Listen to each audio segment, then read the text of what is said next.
based on the Year 1 report of EDCOM 2. In December 2019, the Organization for Economic Cooperation and Development released the report from the 2018 cycle of the Program for International Student Assessment, or PISA, which the Philippines joined for the first time. Headlines at the time consistently highlighted a distressing reality. I quote, that among 79 participating countries, the Philippines ranks lowest in reading, math, and science.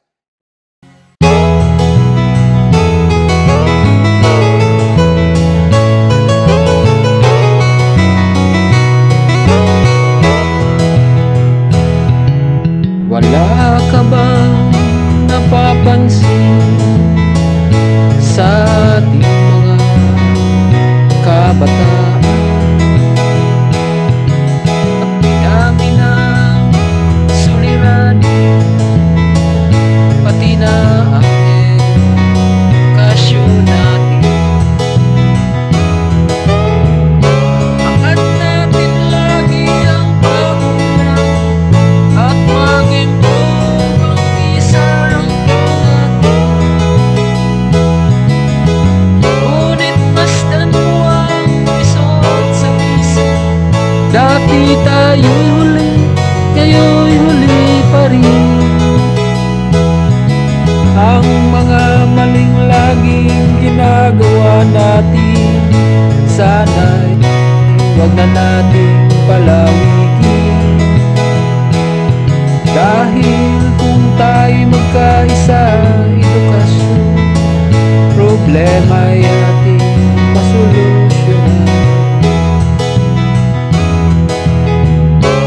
Bakit di natin pag-isipan nangyayari sa ating edukasyon?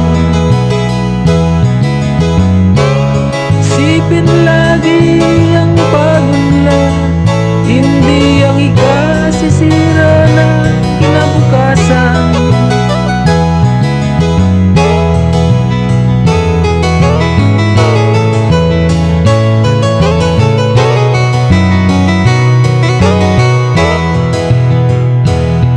Darating ang panahon, kabataan natin ay wala na matututunan.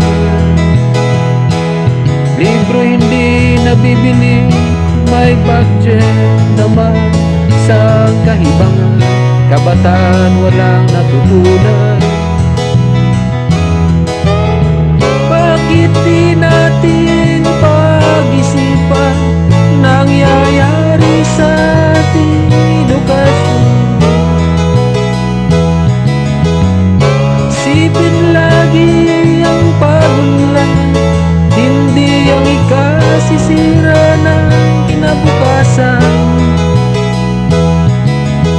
Darating ang panahon, kabataan natin ay wala na matututunan.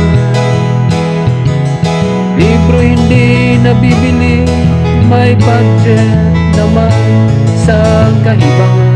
Kabataan walang natutunan.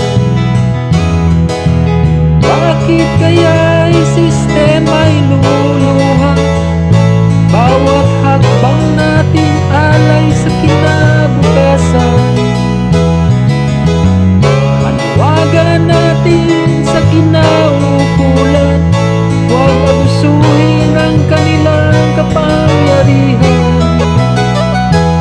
Halina, tingnan nating mabuti. EDCOM 2 solusyon sa edukasyon.